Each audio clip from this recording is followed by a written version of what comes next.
Good damn afternoon, Americans. Jericho Green here with you once again. Check this out. A recent study reveals that our home's indoor air is up to 5 times more polluted than outdoor air. The study also says lead, radon, tobacco smoke, and more can all increase the toxicity in our home's air. This is why I'm a huge fan of home air purifiers. This device uses best-in-class purifying technology to scrub 99.7% of indoor air pollutants. Its 3-stage purification process makes your home's air healthier for you and your family to breathe. I noticed a huge difference after just the first night with it running in the background. I woke up feeling like I had the best night's sleep I've had in years. If you want to make your home healthier, get a portable air purifier for up to 50% off during their Father's Day special happening now. Go to amazingcleanair.com. That's amazingcleanair.com, or click the link in the description. I highly recommend it. And all this talk of a good night's sleep, I'm sure you had one for the past couple nights. I'm sure finally, for the past couple of nights, you didn't turn your light off and lay there wrestling with the struggles of life, what you need to do, things you might be under pressure for, or whatever. Sometimes it's hard to shut your mind off. But for the past couple nights, it hasn't been. It's been very easy. You know why? Because we finally, and I mean finally, have the first female, black, openly gay press secretary in White House history. Woo! Man, she's a woman. She's black. And she's part of the LGBT alphabet soup group. You can't even see her. She's so buried in victimhood, there's just a little slit for her eyes. Don't even look at her. If you are white, you can't even look at her. She's too much of a victim. But that's right, who cares what her name is? She is the first female, black, openly gay press secretary, and that's all you need to know. And you know how I know this about her? Did I get online, clickety-clack, Google, tell me 3 interesting things about this woman? No, I didn't. I didn't have to. Because if you wait long enough, a victim will tell you all about their victimhood. Remember during the pandemic? The joke was, and it really wasn't a joke, but how do you know if someone got the poke? Just wait a few minutes, they'll tell you. Same thing here. How do you know if somebody's a victim? Wait a few minutes. They'll tell you. But she didn't even make you wait a few minutes. The reason I know this about her is because those were the first words out of her mouth. Yes, not anything about the country or what kind of job she's going to do. She didn't even thank that ginger demon before she said, I am the first female, black, openly gay. Who gives a shit? Who cares? What does that have to do with your job? Like my dad would say, what does that have to do with the price of tea in China? Nothing. So why are you telling us? Is the fact that you're female going to make you do your job better and be better than Jen Psaki? Is the fact that you're black going to make you do your job better? Is the fact that you are a lesbian going to make you do your job better? And the answer to all 3 of those is hell no, it's not. So why are you telling us?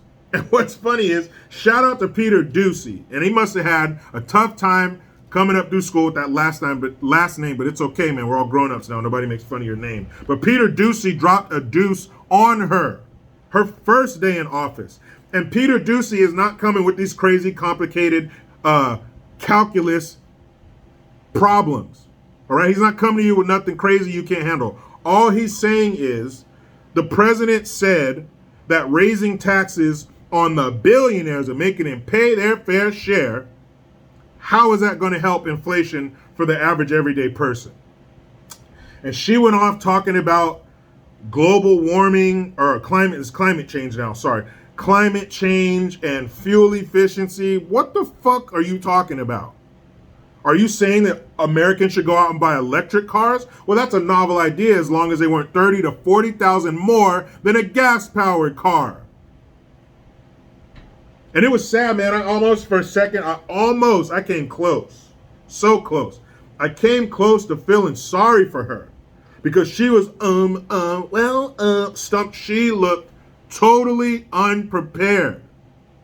Totally unprepared. Do you know why she looked unprepared? Because she is unprepared. Because when you get a job simply because of who sits on your face or what color you are, that's a problem. That means when you get in this position, not on your merit, you aren't prepared. So when the lights, camera, action start, you're up there like, with the feedback in the mic. Is this thing on? You look like a jackass. So you got up there peacocking about, I'm black and I'm female and I'm LGBT alphabet soup group, but you forgot talent. You suck. You're not prepared. And since you're talking all that shit about your triple layers of victimhood, why didn't you get up there and represent them? Why didn't you get up there and knock it out of the park and represent for your women, for your sisters? Why didn't you do that? You got up there and fell on your face and looked like a jackass because you're not prepared. You want to know another politician who's not prepared because she was put in there because of the color of her skin? And the color of her skin changes. Is it an Indian person's skin color or is it a black woman's skin color? You know who I'm talking about. Kamala, the Ugandan nightmare. Guy. The politician who went horizontal so her career could go vertical. You talk about unprepared, get that Webster's Dictionary out right now and look up unprepared. There's a picture of those two dummies. That's what happens when you put people in positions because of what they look like. If it's not a modeling agency, then it shouldn't matter what you look like. If we're not making porno movies, then it shouldn't matter who you go to bed with. And since we're not doing either one of those, keep it to yourself because nobody cares. And that's the problem. They want us to care. They want us to care. She has immigrant parents. I think her parents are from Haiti, judging by her Jean-Pierre last name. Usually that's what it means you're Haitian. If you look black and you have a French last name. So her parents are immigrants. Let's see. I read an article, about 2 years ago? Maybe a year ago. And it was about the LGBT alphabet soup group center that they had in Port-au-Prince. And it was a place for all the gay and transgender, whatever Haitians to come there and have a safe space. But you know what? This safe space had to keep moving. This safe space couldn't stay there because it wasn't safe, because they don't approve of the LGBT alphabet soup group in Haiti. So the little director was like, yeah, we got to keep moving for fear of our lives. You tell me one LGBT alphabet soup group building that has to move because it's not safe in America. It don't happen. You talk about a protected class?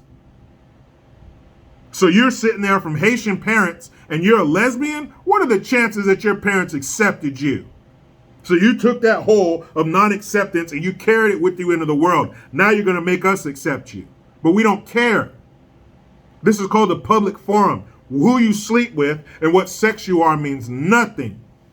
But that's all they have.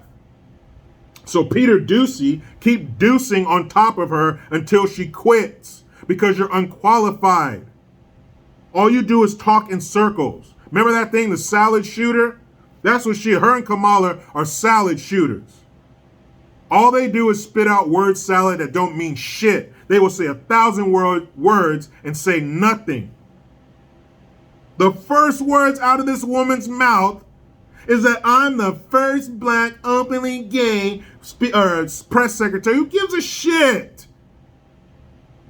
Nobody cares. And we thought it wasn't possible for somebody to do a worse job than Ginger Psaki. Here it is. Here it is. She is terrible at her job. She knows nothing. And what you better do, Jean-Claude Pierre, whatever the fuck your name is, you better know what the president is saying because you're going to have to contradict it every day. You're going to have to walk it back every day.